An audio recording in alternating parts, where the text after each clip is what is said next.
Screen पर है। Question number हमारा थर्ड है। जी हाँ, अशोक के 14 शिलालेखों की श्रृंखला के अन्यंत्र प्राप्त संस्कारों में से किन शिलालेखों को स्थान ना देकर उनके स्थान पर धोली और जोगड़ से प्राप्त कलिंग के पृथक शिलालेखों को उत्कीर्ण किया गया है? हम बात करते हैं अशोक के 14 शिलालेख हैं। कितने हैं? 14 शिलालेख हैं जो 8 जगह से प्राप्त होते हैं, ठीक है ना।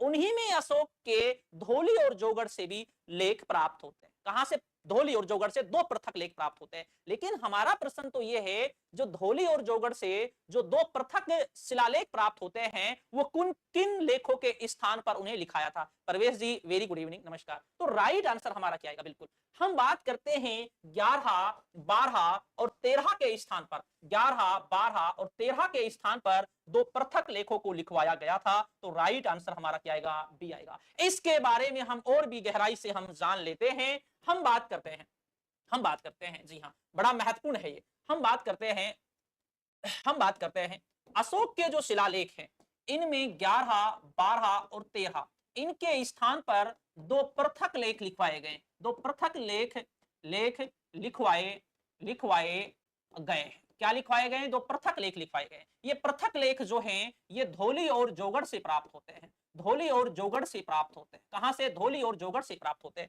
और हम बात करते हैं धोली और जोगड़ से ये 11, 12, 13 नंबर के लेख प्राप्त नहीं होते।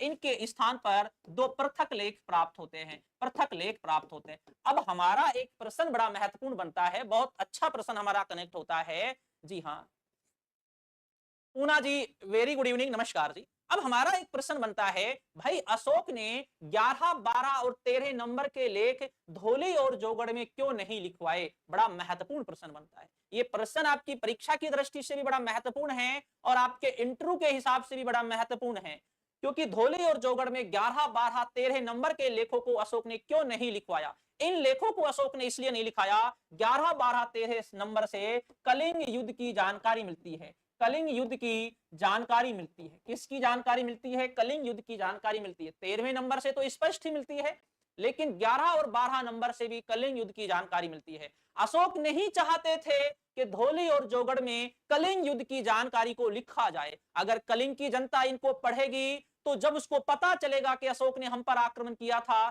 तो वो जनता विद्रोह करेगी, वो नाराज हो जाएगी। इसीलिए अशोक ने 11, 12, 13 नंबर के लेखों को यहां पर नहीं लिखवाया, उनके स्थान पर 2 पृथक लेख लिखवाए। अब इन पृथक लेखों को भी बड़ा सोच समझकर लिखवाया गया है। वर्तमान राजनेता जितना सोचते हैं, मुझे लगता है उससे ज्यादा अशोक उस समय सोचते थे। और अशोक ने जो ये 2 पृथक लेख लिखाए हैं इनमें कहा है सभी मनुष्य मेरे पुत्र तुल्य हैं। क्या हैं? पुत्र तुल्य हैं। अर्थात जो सभी मनुष्य हैं कलिंग के, वो सभी मेरे पुत्र के समान हैं। अगर वो मुझे अपना पिता के समान मानते हैं तो।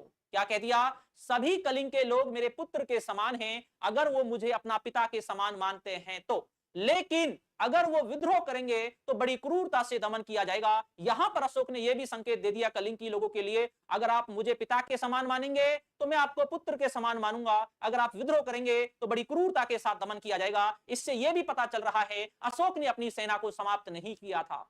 अगर किसी को लगता है अशोक बड़ा शांति प्रिय शासक बन गया था, उसने अपनी सेना को समाप्त कर दिया था, वो सोच गलत है। अशोक ने अपनी सेना को समाप्त नहीं किया था। ये पृथक शिलालेखों से हमें जानकारी प्राप्त होती है। ठीक है, इसके बाद हम चलते हैं, क्योंकि किसी भी चीज के बारे में अगर आप गहराई से आप जान जाएंगे तो फिर आपका कुछ भी नहीं बचता। और हमारा जो उद्देश्य होता है ये होता है कि जो हमारा कॉन्सेप्ट है वो भी हमारा क्लियर हो सके, भाई ऐसा किया था क्यों किया गया था। ठीक है,